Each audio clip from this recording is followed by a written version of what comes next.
Bienvenue à Voix de résilience, un balado de nouvelles racines. Un espace de parole, de reprise de pouvoir et de résilience. Ici, on n'est pas anti-religion, mais plutôt pour l'humain, qu'on accueille sans jugement, peu importe son milieu d'origine et là où il se trouve dans son parcours. Et parfois, on y arrive même avec un brin d'humour. Attention, certains sujets peuvent être sensibles. Sachez que les propos exprimés reflètent le vécu et les opinions des personnes invitées et pas nécessairement celui des animateurs ni de Nouvelles Racines. Ce balado est pour tous les résilients et résilientes qui ont choisi, à leur façon, de suivre un autre chemin.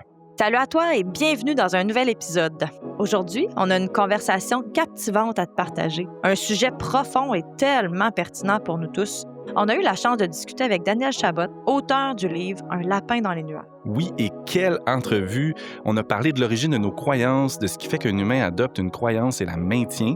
C'est une discussion qui aborde le doute, la vérité absolue, les mécanismes psychologiques et tout ça d'une manière vraiment accessible et décontractée. On s'est aussi penché sur une question simple mais tellement profonde. Pourquoi je doute? C'était tellement intéressant de voir comment Daniel aborde ce sujet-là. C'est pas juste de la théorie, là, c'est aussi une réflexion super humaine sur ce qui nous pousse à croire, à douter et à chercher des réponses face au mystère de l'existence. C'est un sujet qui est très sensible, c'est vrai. Remettre en question sa foi ou ses croyances, ça touche à des choses très personnelles et parfois même douloureuses. Pour certains, remettre en question ses croyances, ça veut dire beaucoup. Donc, il est important de dire qu'on ne veut pas convaincre personne d'abandonner sa foi ou de la remettre en question. Ce n'est pas notre objectif, on n'est pas anti-religion. Effectivement, on n'est pas du tout anti-religion, on est plus pro-humain. C'est vraiment plus une invitation à explorer et à comprendre comment fonctionne notre cerveau quand il est question de croyance. Oui, et si le sujet t'interpelle, si tu as besoin d'aide pendant une période de doute ou de remise en question, n'hésite pas à nous écrire. On est là pour t'accueillir et t'accompagner, peu importe le chemin que tu as choisi de prendre. Et pour nos membres Patreon, on continue la discussion avec Daniel en abordant un aspect super intéressant. Comment développer notre esprit critique et apprendre à naviguer avec l'incertitude? Comment vivre avec le mystère et les questions sans réponse après avoir quitté un mouvement religieux? Allez, on te laisse découvrir cette belle conversation. Bonne écoute à toi.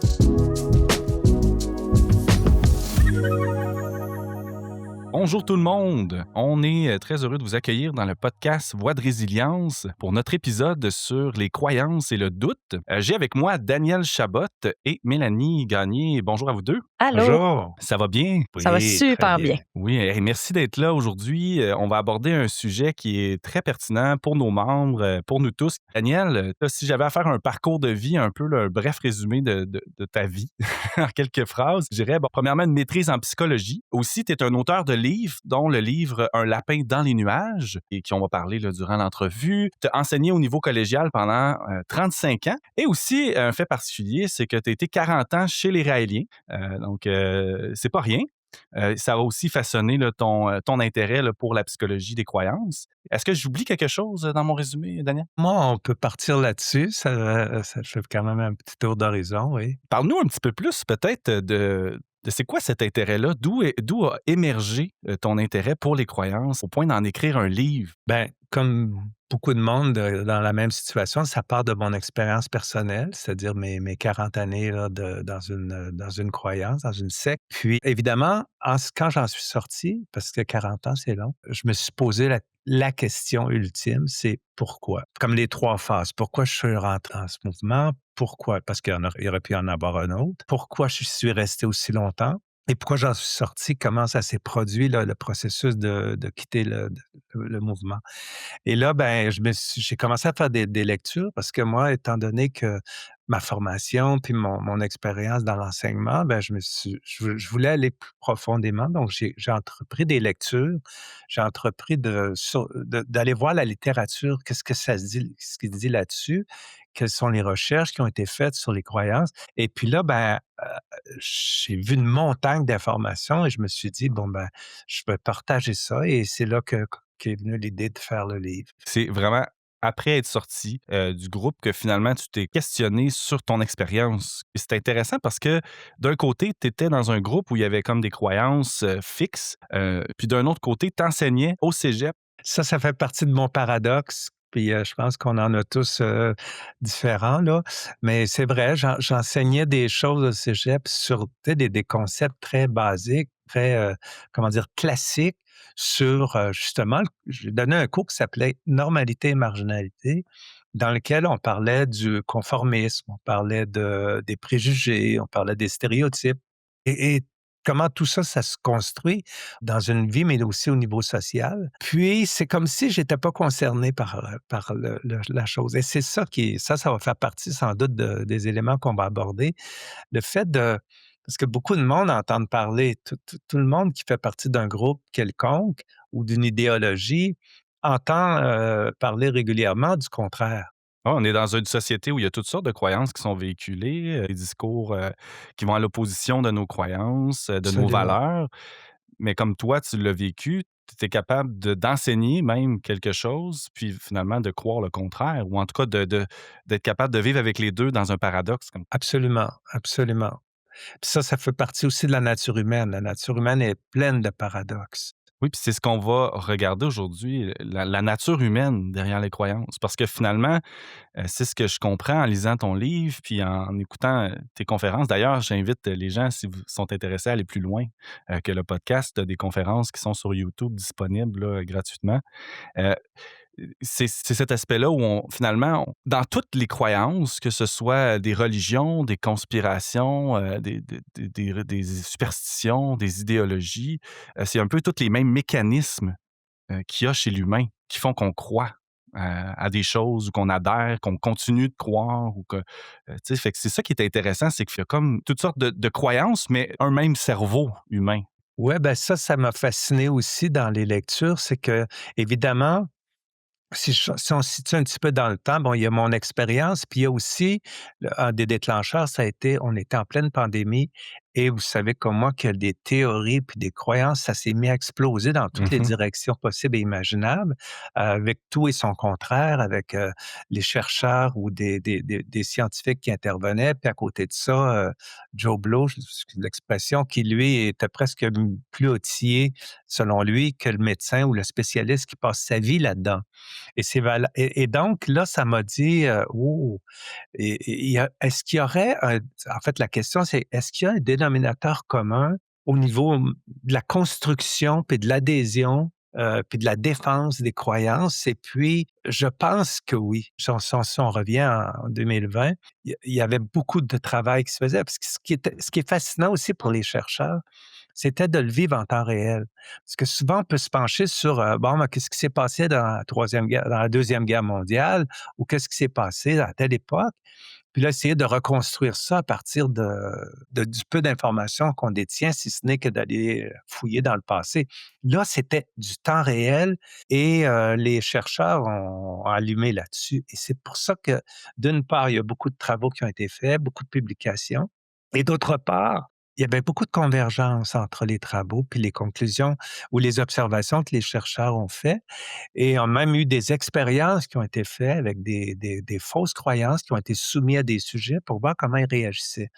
Il y en a qui étaient d'accord, il y en a qui n'étaient pas d'accord, puis là, ils voulaient voir la mécanique qu'il y avait derrière. En tout cas, bref, tout ça pour dire que c'est fascinant de voir que les champs, indépendamment du contenu, il y a des processus qui sont très, très similaires. C'est fascinant que la pandémie ait conduit autant de recherches sur les croyances. Comme tu Absolument. dis, tu sais, avant, il y avait, des recherches sur ça, mais tu sais, c'était plutôt limité à certaines, idéologies religieuses, mais là, d'arriver avec une pandémie où quasiment, tu sais, la population était quasiment divisée entre ceux qui croyaient, aux mesures sanitaires, ceux qui n'y croyaient pas, tu Exact. sais, puis on a comme commencé à parler énormément de qu'est-ce qui fait que quelqu'un adhère à des théories du complot, puis adhère à toutes sortes de croyances, puis se rebelle en fait contre le discours public. C'est ça qui a finalement mené à plusieurs recherches, puis ça a été ça qui a nourri ta réflexion, puis qui a permis d'arriver à écrire ton livre. Oui, parce que tu vois, tu as dit quelque chose qui m'apparaît important, puis d'ailleurs, ça se vit dans beaucoup, beaucoup de domaines, c'est les divisions. hein, les Mmh. prises de position opposées et voire même des fois, violents là, agressifs dans certains cas où les gens sont convaincus puis ils veulent convaincre l'autre. Parce que ça aussi, ça fait partie du phénomène. Puis Oui. aussi, le recul que j'ai fait, sans approfondir parce qu'il y en a trop, c'est que depuis que l'être humain existe, dans toute l'histoire de l'humanité, on va trouver des milliers de croyances différentes à toutes les époques, dans toutes les cultures, je veux dire à toutes les échelles sociales et possibles et imaginables, que ce soit d'ailleurs dans le politique, dans le religieux, dans le mysticisme ou autre. Les croyances sont comme un facteur commun, indépendamment du contenu, je le répète, aux êtres humains. Et l'autre élément qui est important aussi à comprendre, c'est que ou à observer du moins, c'est de voir que chacun est convaincu de son idée ou de ses croyances et puis cette espèce de démarche que beaucoup d'êtres humains ont entrepris, de vouloir aller convaincre l'autre qui ne croit pas la même chose que lui, mais que lui a raison par rapport à l'autre. Tu me suis? Mmh. Et puis là, ben, évidemment, on va faire sortir de ça les croisades, on va faire sortir de ça les grandes guerres de religion qu'il y a eu dans l'histoire humaine, puis qu'il y a encore aujourd'hui. Hem, c'est mélangé avec toutes sortes de choses, mais c'est là pareil, tu vois? Puis l'extrémisme et puis, bon. J'irais même donner un exemple, encore plus près de nous là, que les croisades. Tu sais, je pense, entre autres, aux mouvements qui viennent faire du porte-à-porte, là. Chez nous, moi, je me revois aussi, quand j'étais missionnaire, faire des activités d'évangélisation sur les campus universitaires, hein, pour essayer de convaincre les gens de nos croyances. Je pense que ça met la table justement pour essayer d'explorer ces mécanismes-là qui sont, présents dans toute l'histoire de l'humanité, chez toutes sortes de peuples, à toutes sortes d'époques, mais aussi aujourd'hui, encore plus, sur les réseaux sociaux, un peu partout, tu sais, on voit qu'il y a plusieurs mouvements, d'idéologies, de croyances, tout ça. Fait que, tu sais, ça met la table, là, à comprendre c'est quoi ces mécanismes-là qui sont derrière les croyances et si on avait, là, à commencer avec une question, on pourrait se poser la question: comment ça se construit les croyances chez les humains, Daniel? Bon, tout d'abord, c'est impossible de pas en avoir des croyances. On se comptera pas d'histoire, ni pour ni moi qui interviens là parce que je me suis penché là-dessus. Je suis pas, je suis pas immunisé là. Dire, les croyances, c'est comme omniprésent. Puis, il y a beaucoup de croyances inoffensives, faut pas non plus paniquer avec ça. Il y a des croyances qui sont je vais dire insignifiantes, pas au sens niaiseuse du terme, mais au sens de, tu vois, l'enfant, par exemple, à qui on raconte une histoire, eh bien, ou le Père Noël, on sait que très bien que dans quelques années, il va changer, puis ça va être autre chose. Mais il y en a d'autres qui sont beaucoup plus, imprégnés et qui viennent influencer aussi les comportements humains. Alors les questions de savoir comment ça démarre tout ça? Et c'est là que ce qui est intéressant, c'est de voir que, par exemple, il y a des modes de pensée. Il y a le mode de pensée qu'on appelle intuitif, qui lui consiste qui nous amène à faire des liens entre des choses qui en ont peut-être pas. L'exemple et puis ça a sa raison d'être en plus parce que, par exemple, on est dans un contexte, qui est très primaire là. On marche en forêt, on entend un bruit, on sursaute, puis on se pose la question: «Qu'est-ce que c'est?» Puis même des fois, on peut même partir à courir avant même d'avoir vu qu'est-ce que c'était, que c'était un écureuil ou un ours, ou rien du tout simplement un coup de vent, mais ça a sauvé des vies. Ouais. Même s'il y a eu 80, je vais lancer des chiffres sans science là, même si 95 du temps on se trompe, le petit 5 là, il a sauvé des vies. Même si les autres fois, c'était un coup de vent ou un écureuil ou peu importe, qui a fait que la personne s'est sauvée. Donc cette pensée intuitive-là, elle a sa raison d'être dans certaines circonstances, mais elle est aussi à l'origine des croyances et des superstitions. Par exemple, la fameuse, histoire du vendredi 13, c'est la même chose, c'est une superstition. Il y a eu des connexions qui ont été faites, très basiques. C'est arrivé qu'un accident.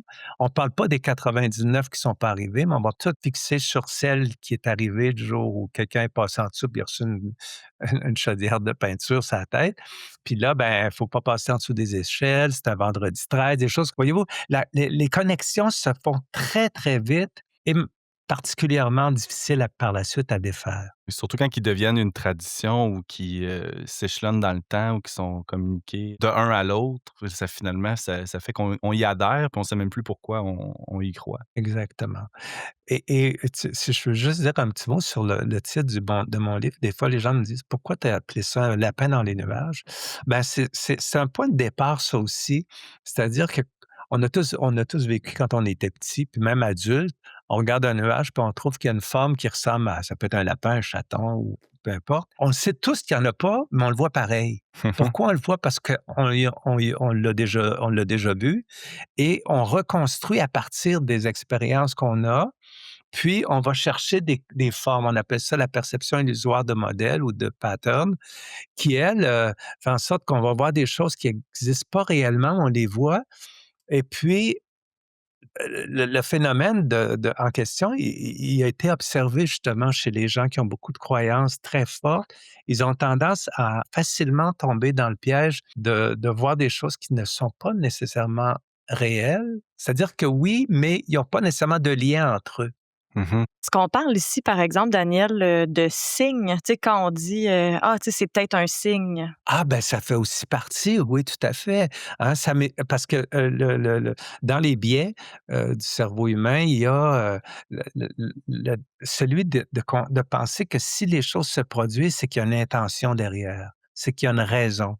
C'est qu'il y a pas de hasard. Là, les lapins, courent dans les nuages, là. C'est-à-dire qu'on commence à vouloir donner du sens avec cette pensée heuristique et intuitive à des éléments puis des liens qui en ont pas nécessairement. Ça se peut que oui, mais ça c'est improbable, premièrement, ou pratiquement. Mais par contre, on embraye après ça, quand on y croit très fortement, dans le processus de se convaincre en allant chercher des exemples. Puis tu racontes ça à quelqu'un: «Ah ben oui, ben moi aussi». Puis là, tic, je suis pas tout seul et Mmh. le processus s'enclenche, puis il se nourrit beaucoup de lui-même. On parle beaucoup de l'endoctrinement par des gourous, des preachers, peu importe, mais il faut pas oublier aussi que l'être humain est capable de s'auto-endoctriner une fois qu'il a mis le pied dedans. C'est-à-dire que à partir du moment où on dit: «Waouh, j'ai vécu une expérience, waouh, super», on a envie que ça soit vrai et puis on a envie de nourrir les processus ou les mécanismes qui vont nous convaincre que c'était vrai ou que c'était intense, puis que c'était profond. Quelque part, c'est que ça fait du bien aussi de donner un sens comme ça à notre vie. Tu sais, ça me fait penser à un livre que j'ai lu, je ne sais pas si vous le connaissez, ça s'appelle «L'espèce fabulatrice». C'est écrit par Nancy Houston. C'est comme un essai. Elle va affirmer, que les humains sont la seule espèce, qui a un besoin urgent de se créer du sens, justement. Qu'on va se raconter des histoires encore et encore. Puis elle ne va pas condamner ce processus-là, c'est juste qu'elle nous fait remarquer que c'est ce qu'on fait comme être humain, qu'on va chercher à créer un sens à tout. Pour moi, ça m'a fait beaucoup de bien, en fait, de lire ça, puis de me rappeler à quel point j'ai besoin de me raconter des histoires, puis de me donner du sens. Puis je me suis dit: «Ben, c'est correct». Tu sais, comme tant que j'en suis consciente, ça me va. Toi, il y a quelque chose qui m'interpelle dans ce que tu viens de dire, Mélanie, c'est le fait de donner du sens. Parce que ça aussi, ça s'est ressorti beaucoup dans la recherche. Devant l'inconnu, le cerveau humain tolère très mal l'inconnu.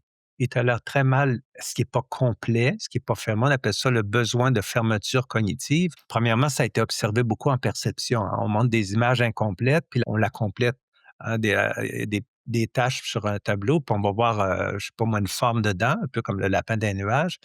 Pourquoi? Parce que le cerveau va compléter. Il va compléter la forme de l'objet ou d'une image, mais il va aussi compléter des éléments qui sont beaucoup plus larges et beaucoup plus vastes, liés justement à c'est pas complet, c'est insécurisant, je sais pas c'est quoi cette affaire-là. Surtout quand c'est catastrophique ou quand ça a une incidence importante dans la vie.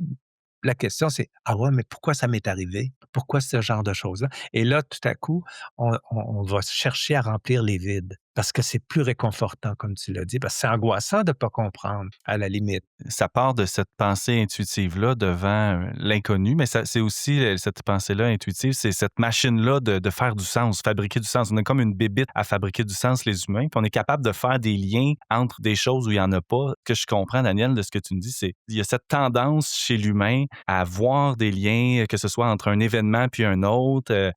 J'ai un accident, puis là, je réalise que cette journée-là, j'ai eu telle pensée, puis là, je peux faire un lien entre ma pensée, l'accident, puis là, faire un lien entre une croyance que j'ai déjà. Fait que, tu sais, on est cette bébite-là qui fait des liens, puis après coup, là, on va avoir tendance à vouloir justifier nos croyances ou à aller chercher des arguments pour se prouver que notre intuition était bonne ou expliquer notre pensée intuitive. C'est ce que je comprends. Exactement. Puis, ce qui est intéressant aussi, c'est de voir que on va, encore une fois, je vais nommer le mot les biais cognitifs, vont faire en sorte qu'on va sélectionner ce qu'on va aller chercher, qui va dans le sens de nos croyances et sélectionner dans le sens, à l'inverse aussi, de laisser de côté ce qui pourrait mettre trop en question.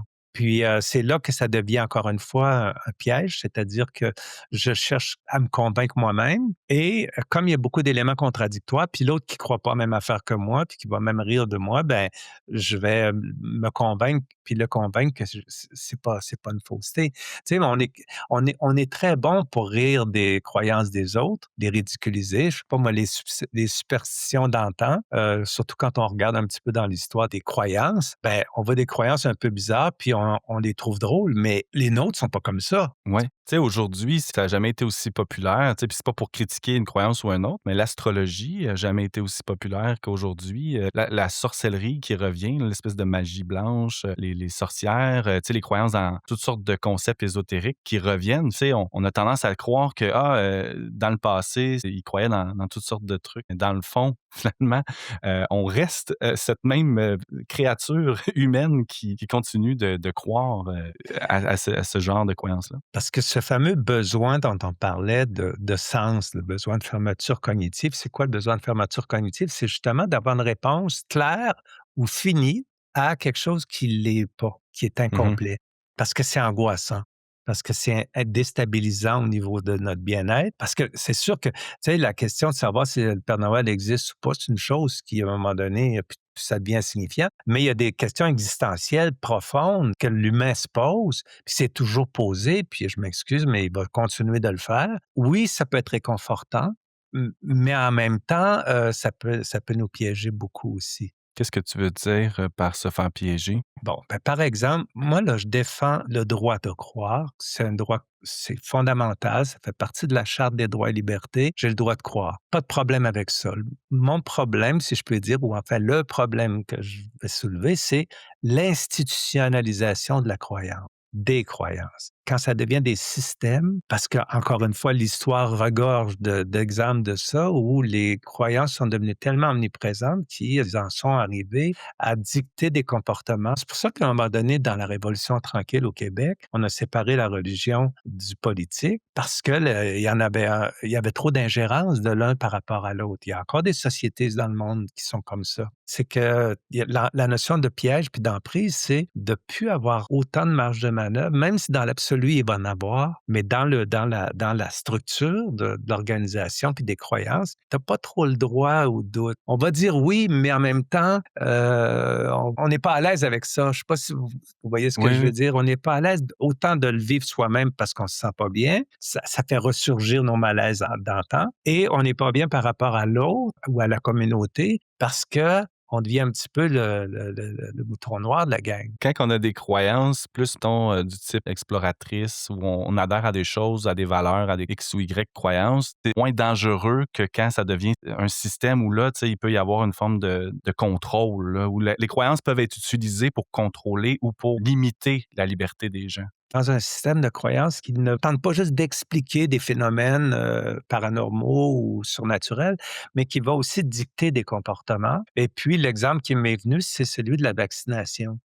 Ça a d'incident, tu sais, on a beau croire ou pas croire, c'est ma liberté, j'ai le droit de croire ou pas croire au vaccin. Mais il faut pas oublier que à partir du moment où ça devient, une décision de ne, par exemple, pas faire vacciner mes enfants dans un contexte qui pourrait avoir une incidence sur les autres. Mhm. Et c'est là que le bas blesse pour moi, c'est que, crois-le ou pas, ça me dérange pas à partir du moment où, tu le fais pour toi, mais de là à en faire, tu vois, une espèce de propagande. Il y a des épidémies comme ça qui avaient été totalement contrôlées, puis le système de croyance autour de l'anti-vax a fait en sorte qu'il y a des grands nombres de personnes qui ont arrêté de vacciner leurs enfants, par exemple. Et puis les vaccins les virus ou les maladies qui avaient disparu recommencent à faire apparition. La rougeole, par exemple, c'est un exemple ici qu'on a vécu un petit peu. Ben, c'est une question statistique, là. C'est plus moins il y en a qui vont se vacciner, ben, plus le truc va avoir des tendances à revenir. Bon, moi qui le dis, là, c'est comme un phénomène biologique qui est observé. Ceci dit, les croyances peuvent bien sûr nous réconforter d'un point de vue individuel, mais à partir du moment où ça devient des prescriptions qui viennent interagir sur l'autre, sur notre société, là, ça devient compliqué. Oui, puis on peut penser à certains groupes religieux qui, par leurs croyances, leurs enseignements, vont interdire ou suggérer fortement à leurs membres de ne pas utiliser aucune forme de médecine, que ce soit des médicaments ou des traitements médicaux qui pourraient améliorer grandement la vie de ces membres. Ça peut aller loin, les croyances qui vont amener des conséquences graves. Puis on peut penser à des groupes qui vont, pour leurs croyances, s'isoler du reste de la société en voyant la société, le gouvernement, les institutions comme tous des ennemis de leur groupe ou de leurs croyances. Même certains groupes vont aller plus loin puis vont dire qu'il ne faut plus faire confiance à aucune personne qui va travailler pour l'État ou pour le gouvernement ou pour les écoles, les institutions, ne pas faire confiance à aucune information qui vient de l'extérieur. Donc, ça peut aller loin, ce contrôle-là, qui va avoir un impact. Donc, des croyances qui vont être utilisées comme un système, je peux comprendre là, que ça peut devenir dangereux. Exact. Peut-être nous parler un petit peu, tu sais, là, on a parlé des croyances qui étaient intuitives, la partie qui va finalement construire autour de nos intuitions, nos liens qu'on fait, là, tu sais, qui essaie de se justifier. Ça, c'est comme une autre façon que le cerveau fonctionne, là. C'est une pensée un petit peu plus analytique. Une fois qu'on est dans l'engrenage, ça aussi, c'est un autre phénomène qui a été observé parce que moi, on m'a demandé: «Ouais, mais comment tu as fait pour rester aussi longtemps?» Même si les doutes, ça fait longtemps qu'ils existent, là. Les questions sont là depuis le début. Une des démarches qui va s'impliquer là-dedans, qui va ressurgir, c'est de dire: «Ben, si je suis pas tout seul», donc parce qu'on est toujours plus confortable quand on n'est pas tout seul, dans nos croyances, souvent. Alors là, c'est là que il y a l'autre volet, c'est le volet plus collectif. Mettons que je fais des lectures ou que je vais assister à des rencontres. Puis là, je sors de là en disant: «Waouh, c'est vraiment génial, ça répond, ça me rejoint». Tu vois? Là, il y a le côté intuitif. Ouais. Puis après ça, il y a un autre volet, c'est que je connais quelque chose que les autres connaissent pas. Ça vient nourrir un petit peu le narcissisme, le besoin d'unicité qu'on appelle. C'est-à-dire, oui, c'est vrai que je fais partie du groupe, je fais partie d'une société, mais attention, j'ai mes différences aussi, j'ai mon unicité, j'ai mes caractéristiques qui m'appartiennent à 100%. Et là, ça vient nourrir un petit peu le narcissisme dans le sens où je connais des choses que vous connaissez pas. Puis là, si on rentre dans un processus de regroupement, on s'investit de la mission de vouloir convaincre les autres, de vouloir diffuser la bonne nouvelle ou le message. Un petit peu, tu en as un petit peu fait allusion tantôt, Mélanie. Mhm. Puis là, ben, c'est nous, notre gang, on a raison, mais pas les autres. Ou en tout cas, il faut faut qu'ils ont besoin de correctifs, puis on va leur apporter. Et c'est ce qu'on appelle, encore une fois, les chercheurs ont appelé ça le narcissisme collectif. Nous sommes porteurs de la bonne nouvelle, nous sommes porteurs de la vérité, nous avons découvert des choses que les autres ignorent et c'est pour ça que ça va mal dans le monde. Et si on y adhérait, eh bien, ça irait mieux. Alors, on part à la conquête, là, je dirais, ou à la diffusion là, de la bonne nouvelle, puis on s'investit d'une mission, en quelque sorte. Construit finalement nos croyances, oui, tu sais, il y a comme un fonctionnement plus intuitif, mais il y a aussi des besoins que ça répond. Puis c'est ce que tu nommes en disant, tu sais, ça répond à des besoins fondamentaux humains. Celui de, tu sais, puis c'est paradoxal, tu sais, d'un côté, on a le goût de se rassembler avec les autres, un peu de ressembler aux autres. Et d'un autre côté, on a besoin d'être unique, de se démarquer, de sentir qu'on n'est pas comme tout le monde, qu'on croit pas comme tout le monde. Fait que c'est comme ces besoins-là fondamentaux qui font que qu'on adhère à des croyances, qu'on continue à vouloir y croire parce que ça répond à quelque chose en nous. Oui, puis on veut pas avoir personne n'a envie d'admettre que je me suis fait leurrer, je me suis fait avoir, je me suis fait manipuler, j'ai démontré un certain nombre de faiblesses ou de lacunes intellectuelles. Mais on le voit d'ailleurs beaucoup dans certains contextes, surtout avec ce qui se passe dans le monde. Des grosses décisions un peu impulsives de certains, chefs, j'en aimerais pas un là, mais il se trompe jamais ce gars-là, tu vois? On l'entend, non seulement il fait il est convaincu de faire des bons coups, mais il est convaincu qu'il est le seul à savoir que c'est des bons coups, puis qu'un jour on va le découvrir. Oui, puis c'est pas parce qu'on est convaincu de quelque chose, tu sais, à 100 qu'on a raison. Ben Tu sais, des voilà! fois, on fait le lien. Des fois, on se dit: «Oui, mais j'y crois tellement, là, puis j'en suis certain», mais on peut être certainement à côté de la traque aussi. Toujours pour revenir à l'humilité il y a des millions, des milliards de croyants sur terre. Ils auraient tous tort sauf moi. C'est prétentieux en tabarouette. C'est là le narcissisme qui embarque, voilà. C'est tordu, mais c'est comme ça. Tu un peu l'histoire, d'être élu, tu sais, dans le sens d'être, choisi parmi la masse comme étant spécial parce Voilà. qu'on est, tu sais, ça peut être, oui, par grâce, dans le sens où c'est pas parce que j'ai fait quelque chose de particulier, mais fondamentalement, en dedans de nous, on se sent important. On Ouais, sent qu'on avait un petit quelque chose de spécial qui fait que finalement, on est arrivé à cette révélation-là. Puis on a donc réalisé là, vraiment c'était quoi la vérité. Tu sais, c'est vraiment fondamental à l'humain de se sentir important. Puis on le fait tous, hein? Que ce soit quelqu'un qui se part un gym, quelqu'un qui est coach de vie, quelqu'un qui va finalement être influenceur, se faire des vidéos sur les réseaux sociaux, faire. Tu sais, on a tous cette tendance-là à vouloir être un petit peu être la vedette de nos vies, ou j'entends souvent ça, là, dire les jeunes, je veux être connu. Tu sais, c'est comme on veut, on veut être spécial. exact. Le besoin d'unicité, c'est très, très fort. Puis justement, dans le monde des croyances, les croyances vont venir nourrir ce besoin de dire: «Je connais, j'ai des informations, c'est fort, puis en plus, j'ai vécu des expériences qui me le confirment, des expériences qui sont des fois, des moments de bien-être là ou de connexion en tout cas, puis là, ben, ça y est, j'ai la preuve». Ouais. Puis la preuve est facile, un peu comme tu disais, on fait des liens. Tu sais, on Absolument. intuitivement, là, on se dit: «Ah, j'ai vécu un sentiment de paix intérieure quand je suis Mmh. rentré dans cet endroit-là. Ah, c'est la confirmation que j'attendais», ou «Ah, ben, ça peut pas être autre chose». Puis des fois, ben, l'humain, comme on a dit, avec les mécanismes du cerveau, on est un peu tous similaires dans notre mécanisme de croyance, mais aussi on est similaires des fois dans nos expériences spirituelles. Oui, Tu sais, oui. des fois, il y a des gens qui vont vivre des expériences qui ressemblent étrangement au parler en langue dans les églises évangéliques pentecôtistes. Il va y avoir des gens qui vont vivre des espèces de sensations d'être envahis dans une forme de transe, puis là, ben, ils vont associer ça à leur Dieu ou à leur croyance. Tu sais. Puis on peut se convaincre finalement en vivant les mêmes expériences. Je me souviens quand j'étais chrétien, évangélique, puis là, j'entendais parler les Mormons qui me parlaient qu'eux, ils avaient vécu le baptême de feu, puis ils avaient parlé en langue, puis ils avaient ressenti une chaleur intérieure qui leur avait donné la certitude qu'il y avait la vérité. Je me disais, ben voyons, c'est la même chose de notre côté. Ah oui. Le même événement nous convainquait les deux de notre croyance. Oui, c'est ça, le même sentiment, Oui, la même expérience. mais pour des croyances différentes, C'est ça, exactement. voire même contradictoires dans certains cas. Moi, j'ai une question qui me brûle les lèvres, mais c'est où que le doute arrive dans tout ça, quand on est tellement convaincu de nos croyances? Ben, moi, j'ai envie de dire là, que le doute, en tout cas, je parlais un petit peu de mon cas, mais pour moi, le doute a toujours été là. Et c'est là que la bataille intérieure va avoir plus ou moins d'intensité, c'est-à-dire de lutter contre, surtout s'il y a des avantages ou des bénéfices qui sont associés à la croyance, que ce soit des avantages ou des bénéfices, disons, communautaires dans la gang, ou encore une fois, des promesses. Vous savez, je vais juste réouvrir une parenthèse.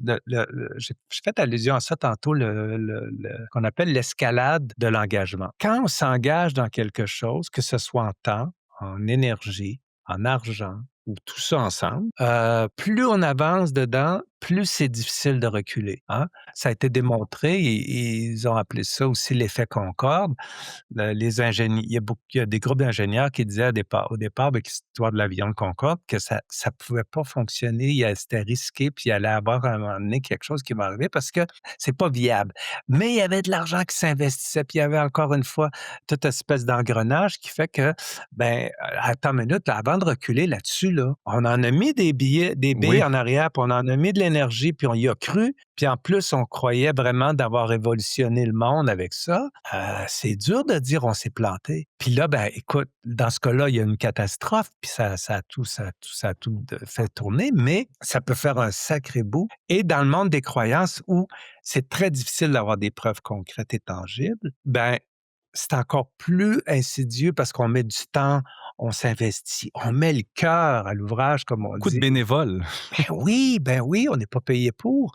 Mais au bout, il y a quand même des carottes au bout de la corde. C'est l'éternité, c'est le paradis, c'est l'au-delà. Une L'éveil. famille. Voilà, exactement, sans compter aussi, comme tu dis, Mélanie, que ma vraie famille, c'est ma communauté, c'est mon groupe. Au-delà de ma famille biologique, cette famille-là est encore plus forte. Puis j'ai tissé des liens là-dedans. Mais oui, c'est tout cet engrenage-là qui fait en sorte que c'est difficile parce que premier élément par rapport à la notion du doute qui nous amènerait à remettre en question et à éventuellement quitter le système, c'est admettre qu'on s'est planté, reconnaître notre erreur. Ça fait mal, ça. C'est dur en titi, surtout quand on était, tu sais, très engagé, puis on va défendre nos croyances puis nos points de vue. Et là, tout à coup, là, on va être obligé de dire: «Ouais, c'est l'autre», et quand il me disait: «Ah, tu sûr de ton affaire?» puis que moi je disais: «Oui», ben là, je vais être obligé de dire: «Non». Parce que L'ego en prend un coup. et voilà, et voilà. Je trouve que le défi est d'autant plus grand. Bon, c'est mon opinion personnelle, mais tu sais, quand on est né là-dedans, ben c'est quelque chose que nos parents nous ont enseigné, donc c'est difficile de remettre ça en question. Tu sais, c'est pas nous qui avons fait un choix. Ouais. Mais quand on a choisi volontairement, comme moi dans mon histoire, je pense que c'est le cas dans la tienne aussi, Daniel, que plus tard sur notre chemin de vie, on choisit volontairement d'adhérer à un mouvement religieux ou spirituel. Et là, vraiment, là, de dire, je reconnais que je me suis trompée, là. Je peux pas mettre ça sur le dos de mes Non, parents. c'est Puis ça. ça, c'est difficile. C'est d'autant plus dur parce que j'ai décidé, enfin, ou j'ai l'illusion d'avoir décidé, c'est très discutable, là. Mhm. Il y a eu la rébellion aussi, hein, parce qu'on a été obligé. Alors, moi, je suis arrivé au mouvement raélien, j'avais 19 ans. Ben, croyez-moi que je n'étais pas reposante ici dans ma famille non plus, parce que je venais de découvrir quelque chose que les autres n'avaient pas. Puis, ben, c'est ça, tu vois, la dynamique était pas très, très agréable. C'est une âge aussi où les croyances sont fortes. Très fort. Mhm. Cette recherche identitaire là, qui commence dans l'adolescence, puis qui, tu sais, souvent, moi, je me souviens, là, j'avais 21 ans, 22 ans, tu sais, j'avais souvent des transports avec des Amigo Express, puis tout ça, là, tu sais, des voyagements avec des gens. Là. Puis il y en avait un une fois qui m'avait dit: «Ouais, attends de voir quand tu vas avoir 30 ans.» Tu sais, Mhm. puis moi, j'étais là: «Non, non, non, non, non.» Moi, au haut de mes 21 ans, j'étais comme: «Non, non, je le sais que j'ai raison.» Puis, tu sais, c'est vrai qu'avec les années, des fois, souvent, on a tendance à revisiter un peu nos croyances, refaire le point sur notre vie. On était peut-être un petit peu moins extrême dans nos croyances que quand on est dans la jeune vingtaine. Puis là, je fais une généralité, là, chaque personne est différente, mais c'est une tendance. Puis ça me fait penser à une anecdote que j'avais lue quelque part qui disait qu'à l'époque, ils envoyaient à la guerre ou dans des explorations maritimes beaucoup d'adolescents parce que ben, ils étaient plus enclins à mettre leur vie en péril, ils étaient plus facilement patriotiques, ils obéissaient plus facilement aux ordres, ben, il y avait un goût d'aventure chez eux, plus facilement manipulable par les chefs, embarqués dans la mission, suivre le groupe. Donc, tu sais, il y avait vraiment, mettons, on pourrait dire que les candidats idéaux pour une guerre, pour l'exploration maritime, c'était les adolescents. Incroyable, pareil, hein. Dès que tu donnes l'impression aux jeunes, justement, qui est en quête d'identité, qui est en train d'agir pour une grande cause, puis qu'il va changer le monde, ben, changer le monde, tout le monde veut changer le monde. Puis l'autre élément par rapport à la question du temps et de l'engagement, il y a l'espèce d'intégration tu sais, des rituels puis de l'habitude. L'habitude, C'est exact. Ouais. ça. Tu sais, ça fait partie de ma vie. Mes questions sont toujours là, mais en même temps, Quand on a une famille, on a construit on a des rôles sociaux, rôles religieux, rôles, dans notre groupe, qu'on ajoute à ça, comme tu dis, les rituels, de se réunir, le dimanche matin ou telle journée. On a tu sais, ça répond à un besoin aussi, là, humain, là, d'avoir une identité, tu sais, d'être ben oui. quelqu'un pour quelqu'un, tu sais, quelqu'un pour un groupe. Puis là, on a tout ça. C'est de l'habitude. C'est aussi, si j'abandonne ma croyance, ben j'abandonne tout ça qui vient avec. Exact. C'est ça qui est dur aussi, parce qu'il y a tout le volet social autour de ça. Daniel, peux-tu nous parler du groupe qui avait été infiltré par je pense que c'était un journaliste ou un chercheur, là, le groupe qui croyait que la fin des temps était imminente, là, il y avait comme une date prévue, puis les extraterrestres allaient venir les chercher, puis finalement, le chercheur avait étudié, je crois, la façon qu'ils avaient réagi à la déception que la fin des temps n'était pas Ouais, ben, arrivée. c'est ça, et c'est de là qu'est né, parce que la personne en question qui s'est infiltrée, c'était ce gars qui s'appelle Leon Festinger. C'est ça. C'est lui qui, par la suite, a, développé la théorie de la dissonance cognitive. Parce que Mmh. son objectif, lui, c'était bon, ce groupe-là, il croit que la fin du monde est le 21 décembre 1949. Alors lui, il est arrivé avant un petit peu, puis il s'est dit: «Je veux voir, moi, observer comment ils vont réagir pendant la nuit, quand ils vont se rendre compte que le lendemain, il n'y a pas le début de fin du monde. Mais ce qui est insidieux là-dedans, oui, il y en a qui ont quitté, il y en a qui sont restés là, il y en a qui regardaient de travers et se disaient: tabarnouche, il ne se passe pas grand-chose. Donc, ils sont supposés venir nous chercher dans les secours volantes, tout le kit. Et figurez-vous que vers les petites heures du matin, la prophétesse est arrivée en pleurs, puis en extase quasiment, comme quoi elle venait d'avoir un message que grâce à nos prières, on a sauvé l'humanité de la destruction qui était annoncée. Là, ceux qui avaient besoin, parce qu'ils étaient dans le doute, là, qu'est-ce qui se passe? Comment ça? On est là, on va aller une gang de cons, là? Ça marche, tu sais, pas supposé d'être comme ça que ça se produit. Puis que là, tout à coup, wow! Grâce à vous, ça s'est pas produit. Et là, ça starte sur un moyen temps, là. Ceux qui attendaient que cette information-là pour se réconforter dans leur croyance, plutôt que de l'abandonner puis de dire: «Merde, on s'est fait avoir solide», ben, c'est reparti. Puis ils se sont mis d'ailleurs, ce groupe-là, qui était un petit peu un groupe fermé sur lui-même, à faire du prosélytisme qu'ils faisaient pas, à aller faire des entrevues de radio, de vraiment devenir des grands diffuseurs parce qu'ils avaient la preuve que leur croyance était juste, puisque la fin du monde n'a pas eu lieu grâce à eux. C'est gagné. Fou, hein? Oui. Ouais. Fait que c'est là que, tu vois, la notion de dissonance cognitive qui est ressortie de cette expérience-là, ça a été de voir comment les gens allaient reconstruire leurs pensées. Alors, soit devant le doute très fort, parce qu'il y a un événement qui va le soulever, s'il se passe rien, puis il était supposé d'arriver quelque chose, il y a ceux qui quittent. Ah ben, ça y est, moi je sac mon camp d'ici parce que c'est une grosse affaire. Probablement qu'il y avait déjà un chemin de fait. Deuxièmement, il y a ceux qui décident de rester, puis de reconstruire leurs croyances ou d'amender le système de croyances. Il y a pas le choix, là. Tout était annoncé comme quoi ça allait disparaître, comme quoi les soucoupes volantes allaient venir, ils allaient les amener dans un espace, extérieur. Il y a rien de tout ça qui s'est produit. Ta minute, là, il faut reconstruire tout ça.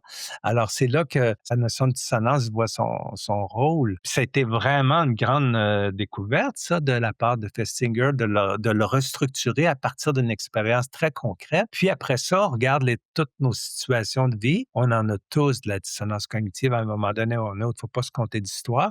Puis il faut être aussi humble de le dire: «Ouais, regarde, j'ai fait du patchage là, pendant cette discussion-là, là, donc à Ouais. un moment donné, il m'a sorti un argument qui avait de l'allure», mais c'est dur de se faire ce recul-là, on peut toujours le faire, mais c'est tellement facile de ne pas le faire. Mmh. C'est la dissonance cognitive, si je comprends bien, Daniel, c'est un petit peu on perçoit une forme d'incohérence entre une croyance ou une autre, ou entre une croyance puis un comportement, ou on s'attend à quelque chose, ça arrive pas. Oui. Fait que puis là, on essaie, avec notre cerveau, de corriger cette incohérence-là en renforçant nos croyances ou en se convainquant. Ça peut être, inconscient ou conscient, mais à chaque fois, j'essaie de corriger cette forme d'incohérence-là. Absolument. Ben, il y a plusieurs façons, il y a plusieurs mécanismes qui vont rentrer en ligne de compte selon les circonstances et les personnes. Tu sais, c'est comme la personne qui fume la cigarette, mais qui sait que c'est mauvais pour la santé, puis qu'elle se fait demander: «Mais, pourquoi tu fumes?» «Oh, regarde, moi, ça me détend, ça me fait du bien».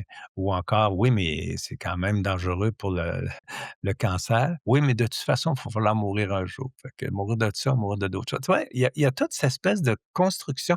Le cerveau humain, là, il peut nous tromper souvent, hein.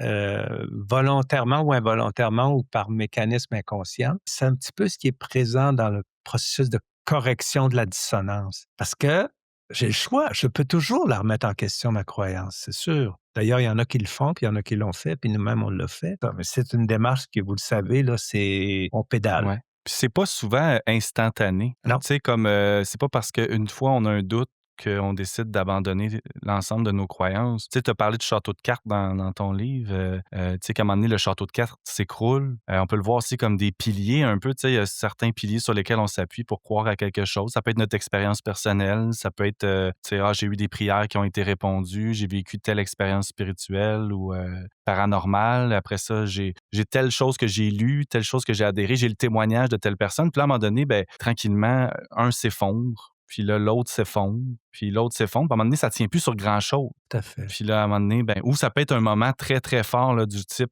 on vit une grosse désillusion qui est fait effondrer beaucoup de choses en même temps ou qui prend le dessus sur tout le reste. Tu sais, c'est pas juste un élément généralement qui Non, fait qu'on abandonne une croyance. absolument. Tu as parlé du doute. Qu'est-ce que ce serait ces éléments-là qui fait qu'on peut arriver à abandonner une croyance si tu avais à les nommer un peu? Il n'y a pas vraiment un en particulier. C'est sûr qu'il y a un facteur qui s'appelle le facteur temps. Moi, j'appelle l'érosion du temps, là, qui vient en quelque sorte ébranler des fois le château de cartes. Puis à force de répéter, puis de, tu sais, la dissonance ou la correction de la dissonance qu'on fait par des mécanismes, à un moment donné, fait plus la job. Et puis, ça nous rattrape. Tu sais, si on a des doutes, il faut s'attendre qu'ils vont revenir. Et puis, on ne pourra pas indéfiniment se battre contre. Il y en a qui sont coriaces, là, on l'est tous, mais c'est ça, c'est le facteur temps aussi, puis répétitif. Puis il y a un autre élément, je ne sais pas, j'ai même envie de vous l'adresser sous forme de question, les conflits interpersonnels à l'interne. Oui. Est-ce que ça, c'est moi, en tout cas, je peux vous dire que oui. Ça, cet élément, parce qu'on est supposé d'être la communauté d'amour, puis de, Mmh. tu sais, qui va sauver le monde. Tabarnouche, on a des conflits comme Ouais.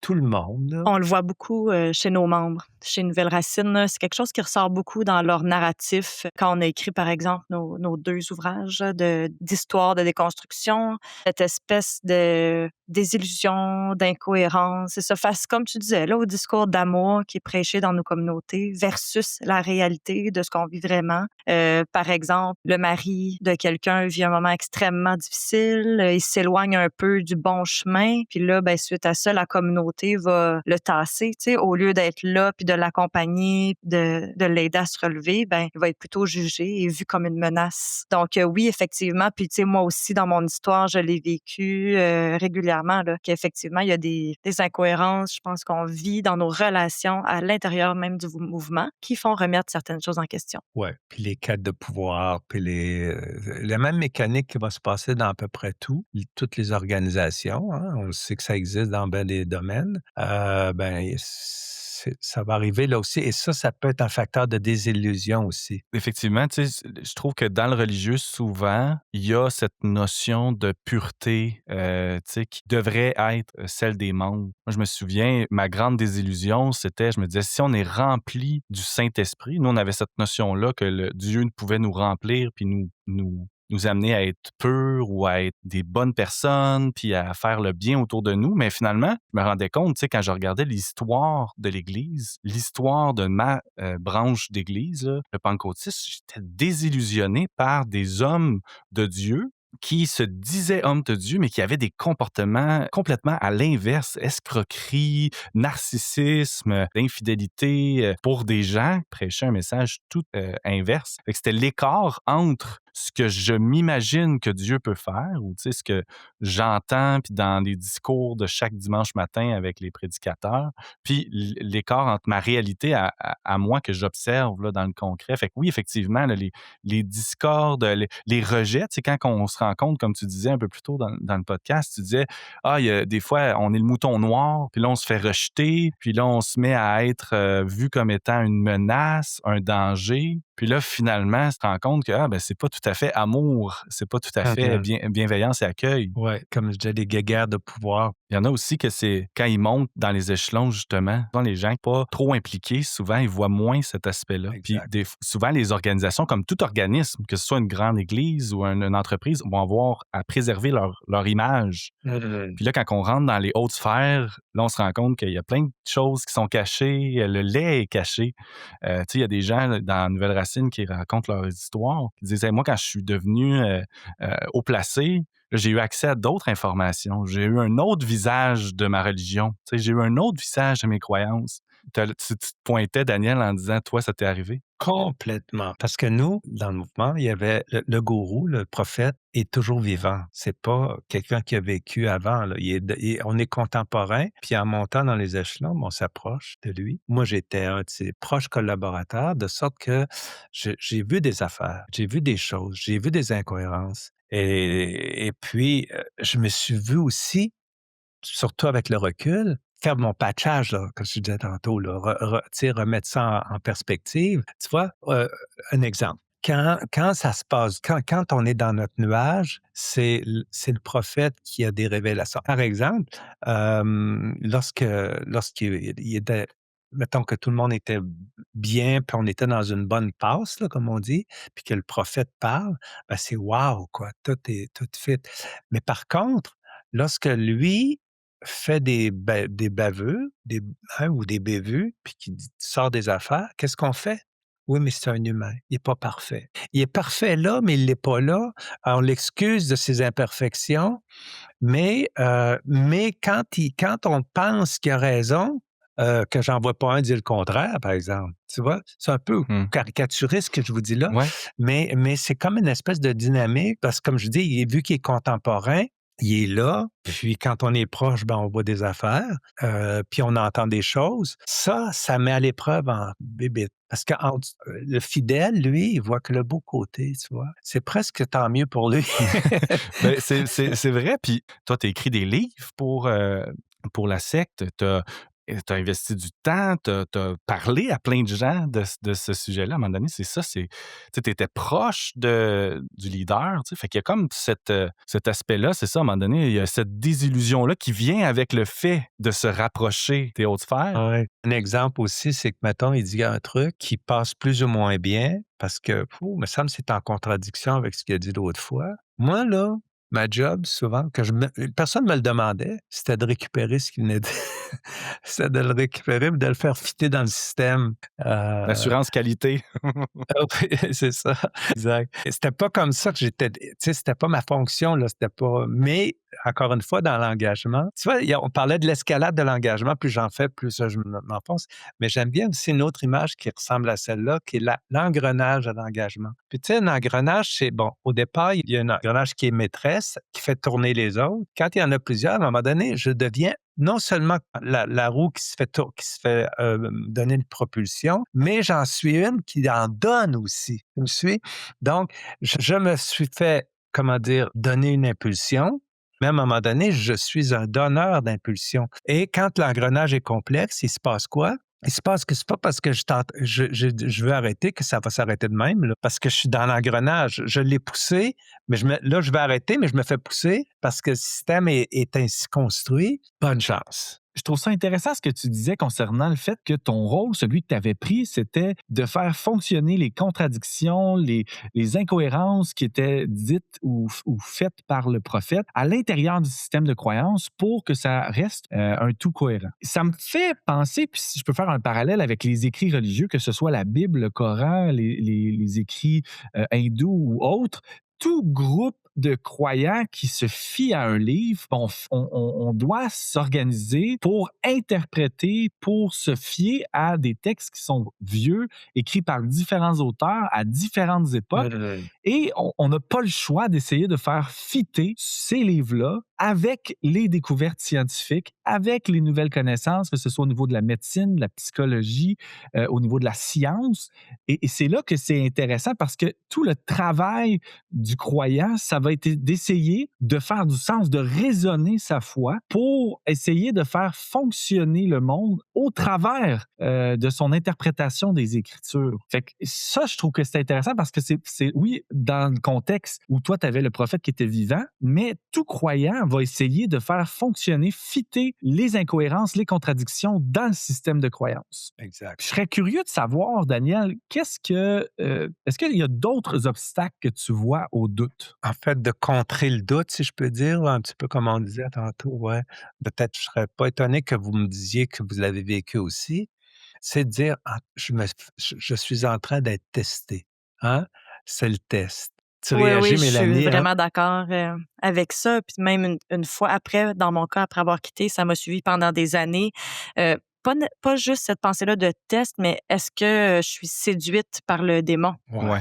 Et est-ce que c'est Satan qui est en train de m'avoir? Puis je le vois aussi chez plusieurs de nos membres avec Nouvelles Racines que le doute, même une fois après avoir quitté, ça reste là, puis on se dit: mais est-ce que vraiment je suis en train de prendre les bonnes décisions?» Tu as l'impression que tu t'en vas, là, quand tu quittes ton milieu religieux, je me disais: «Ben, je vais devenir une mauvaise personne, tu sais, qu'est-ce que je vais être, là, si j'ai pas, Dieu dans ma vie?» Tu sais, on se fait tellement dire des choses par rapport à quand on est pas peut-être c'est différent, là, dans le mouvement raélien, mais tu sais, nous, on se faisait tellement dire: «Ah, mais quand on n'a pas Dieu, on ne peut pas être heureux, on peut pas avoir, un vrai sens à sa vie, on peut pas être, une bonne personne. Ah, c'est sûr qu'on va devenir des grands pêcheurs dans Ah la oui. déchéance. Puis là, c'est ça, quand on sort, on a le doute tout le temps, tu sais, de se dire, ben là, est-ce que. Tu sais, aussi, on a l'enfer, là, tu sais. Si je me trompe, je m'en vais en enfer. C'est vraiment. C'est un grand enjeu, là, tu sais. Ah oui. Le doute reste longtemps, là. L'espèce de dichotomie entre, la récompense promise et puis, ben, la gratitude qu'on éprouve dans le quotidien et la punition si on fait pas ce qu'il faut. C'est ça. Donc, il y a des obstacles au doute. Puis peut-être, tu sais, je trouve ça intéressant parce qu'on n'a pas nommé précisément c'était quoi, mais tu sais, il y a comme toutes sortes de biais aussi cognitifs. Tu sais, c'est quoi ça, des biais cognitifs? Parce qu'on en entend parler, là, comme quoi on a des biais, notre cerveau est biaisé, mais c'est quoi exactement ça, Daniel? Les biais cognitifs, en gros, c'est ça on en a quasiment tout le temps fait part, là, depuis le début de notre conversation sans les nommer directement. C'est, comment notre cerveau peut nous tromper. Par exemple, le biais de confirmation. Le biais de confirmation, c'est quoi? Je cherche des réponses parce que j'ai des doutes ou parce que j'ai mes croyances, mais je sélectionne ce vers quoi je vais aller, puis je vais surtout éviter ce qui pourrait me remettre en question. Ça, c'est un biais cognitif, hein. Je me donne l'impression ou je me convainc d'être de bonne foi dans ma démarche, mais au fond, je suis biaisé parce que je veux me confirmer que je me suis pas trompé. Je veux atténuer l'impact de mes doutes. Donc ça, c'en est un biais. L'autre, c'est le biais, comme je parlais aussi, ben, il y en a tellement, là, il y en a une tonne, là. Mais un que j'aime beaucoup, ce que j'en ai parlé un petit peu tantôt aussi, c'est le fameux biais d'intentionnalité. C'est de dire, tu vois, quand tantôt tu disais, Mélanie, ouais, mais je me dis peut-être que c'est Satan qui veut. Ben, tu vois, c'est un biais d'intentionnalité.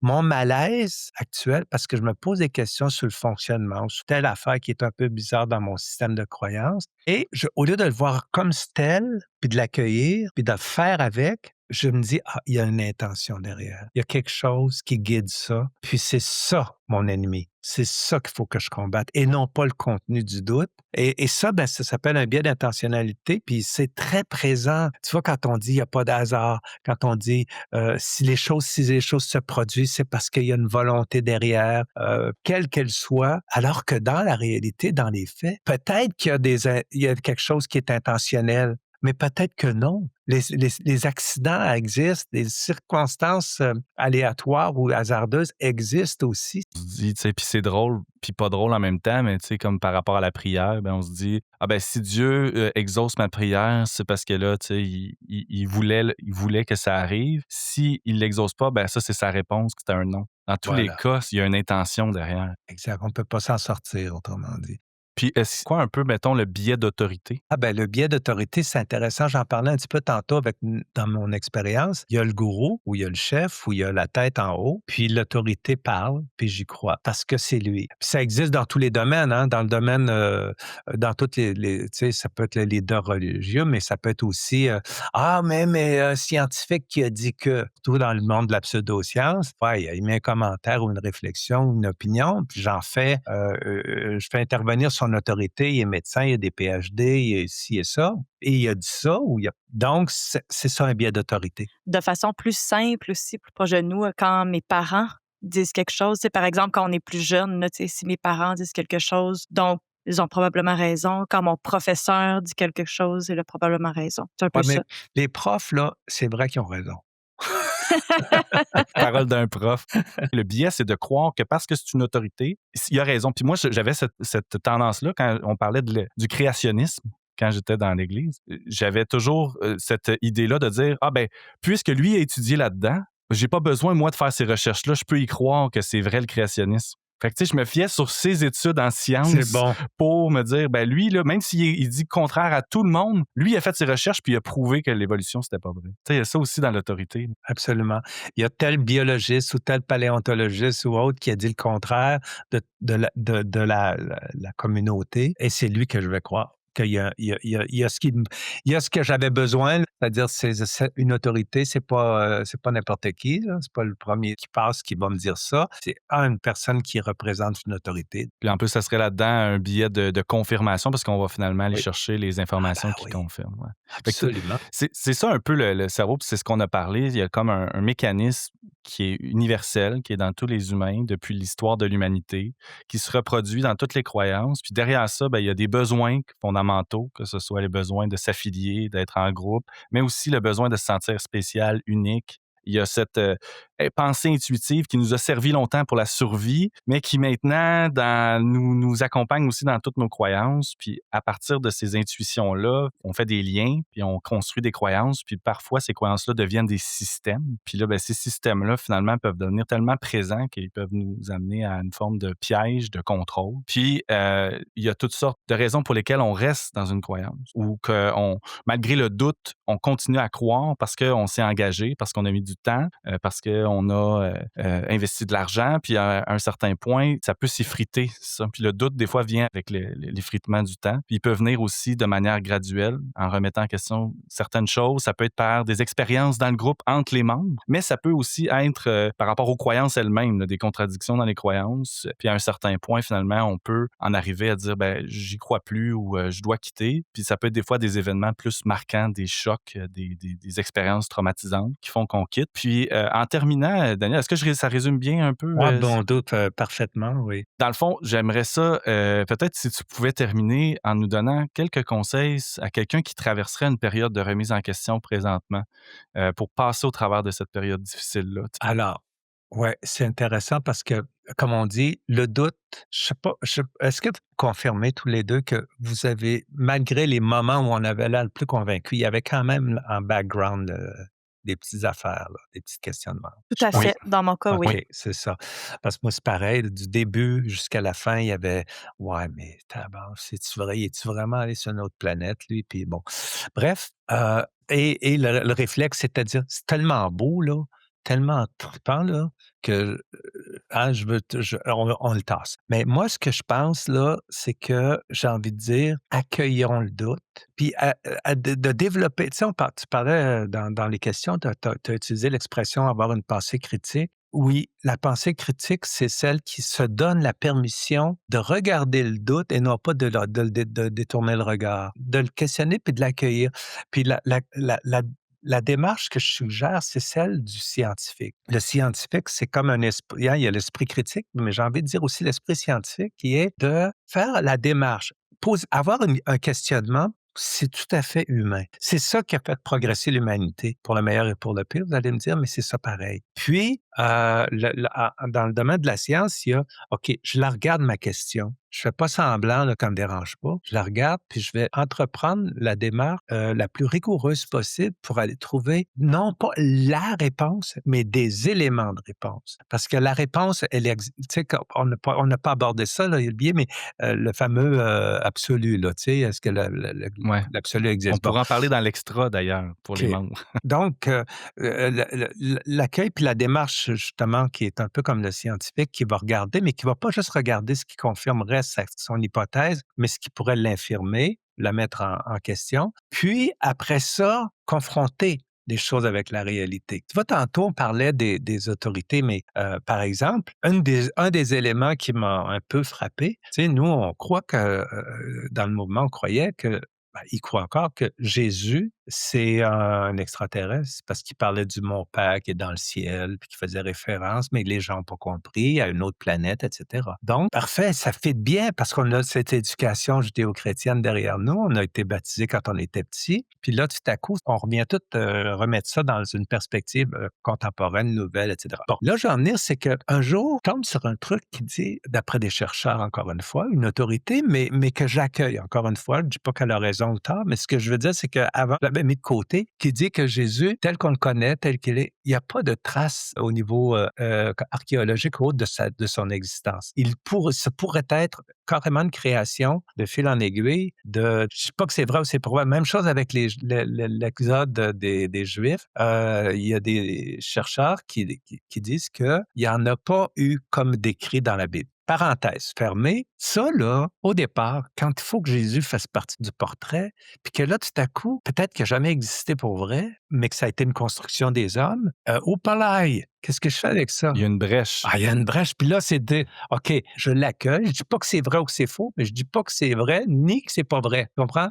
Je l'incorpore dans le processus pour voir, parce que c'est là, quoi. Et c'est comme ça un petit peu dans plein d'éléments. L'autre chose que par rapport à la démarche scientifique, c'est les phénomènes qui existent, qui nous interrogent beaucoup. Même les choses qu'on trouve banales ne sont pas simples. On est devant de la complexité. On le voit plus que jamais maintenant, surtout qu'il y a beaucoup de vulgarisation fait là-dessus, avec notre biosphère et notre écosystème. Quand on touche quelque chose, il faut s'attendre que ça va avoir une répercussion, mais on ne sait pas nécessairement laquelle jusqu'au jour où on s'en rend compte. Hein? On passe, on détruit, je ne sais pas, moi, vous avez toute l'histoire, peut-être connu l'histoire des loups qui ont été éliminés dans le parc de Yellowstone, immense. Puis là, ça a créé un déséquilibre épouvantable. Mais ça existe à tous les échelons. Un élément qui peut avoir un incident sur plusieurs. Mais le problème, le piège là-dedans, c'est de faire attention de ne pas chercher le seul élément. Parce qu'un élément peut être un facteur de complexité sur un ensemble, mais il ne faut pas juste s'imaginer que c'est juste lui qui explique tout. Ouais. Vous me suivez jusqu'à maintenant? Ouais, c'est comme de chercher la vérité absolue qui répond à toutes les questions de toute l'existence, de toutes les époques, de tous les questionnements humains. Tu sais. Puis cette recherche-là, je pense, à un certain point, c'est impossible à atteindre cette compréhension-là avec nos cerveaux humains, de tout saisir la complexité de tout ce qui se passe au niveau mondial, au niveau de l'univers, au niveau de la spiritualité. Tu sais, on ne sera jamais capable d'atteindre cette connaissance-là globale de tout. Moi, c'est là qu'il faut faire un acte d'humilité aussi. C'est tellement complexe qu'on n'aura pas la réponse absolue. Puis l'autre élément, c'est en science, la façon dont la science arrive à des conclusions, c'est pas une conclusion définitive. La science est probabiliste. C'est-à-dire que 100% n'existe pas. Il y a toujours des facteurs des marges d'erreur ou d'incertitude, mais on a suffisamment d'éléments avec tout le calcul statistique de dire, écoute, on détecte l'existence d'à peu près 5 à 10 d'erreurs potentielles. Donc, on vit avec le 90-95 de certitude, tout en ayant en tête que c'est peut-être que la réponse se trouve dans 5 mais on en a beaucoup. Donc, on peut poursuivre. Et c'est là qu'on n'arrive pas à la fin avec une réponse, on arrive à la fin avec des éléments de réponse et surtout de nouvelles questions. C'est vraiment très, très intéressant comme conversation, Daniel. Je poursuivrai des heures et des heures encore. J'aimerais qu'on continue notre discussion dans l'extra pour les membres Patreon. On va pouvoir parler là, de ce qu'on peut continuer à garder finalement certains éléments de nos croyances antérieures. Est-ce qu'on peut sortir d'un système de croyances sans tout rejeter? Puis aussi, on va pouvoir parler de vivre avec l'incertitude, le mystère, le non-sens, qu'est-ce que tu as mentionné plus tôt. Fait qu'on va pouvoir continuer. Ceux que ça intéresse, vous pouvez vous abonner au Patreon, puis vous allez avoir accès au contenu. Je veux te remercier énormément, Daniel, d'avoir été là avec nous. Merci à Mélanie aussi d'avoir été là pour le podcast. Et un merci tout particulier à nos auditeurs de Voix de résilience qui nous écoutent et qui ont trouvé probablement ça très, très intéressant, qui vont avoir beaucoup de choses à réfléchir là, pour les prochains jours. Merci, Daniel. J'espère que tu as aimé ton expérience. Beaucoup. Puis je l'attendais. Puis, ouais. Puis s'il y en a d'autres, ça va me faire plaisir d'y revenir. J'espère qu'il y en aura d'autres, Daniel. Merci énormément. C'est fin. Merci beaucoup. Merci pour ton écoute. On te rappelle que chaque pas, aussi petit soit-il, est un pas vers la réappropriation de ton histoire et de ta vie. Tu n'es pas seul sur ce chemin, et si la route devient trop lourde à porter, n'hésite pas à chercher du soutien auprès de professionnels. C'est un acte de résilience et de bienveillance envers toi-même. Tu peux retrouver sur le site de Nouvelles Racines de nombreuses ressources pour t'accompagner. Et si tu as envie de nous soutenir, rejoins-nous sur Patreon pour accéder à des contenus exclusifs, des bonus et bien plus encore. Chaque don nous aide à financer notre balado et les projets de Nouvelles Racines. D'ici là, prends soin de toi et on se retrouve très bientôt pour un prochain épisode.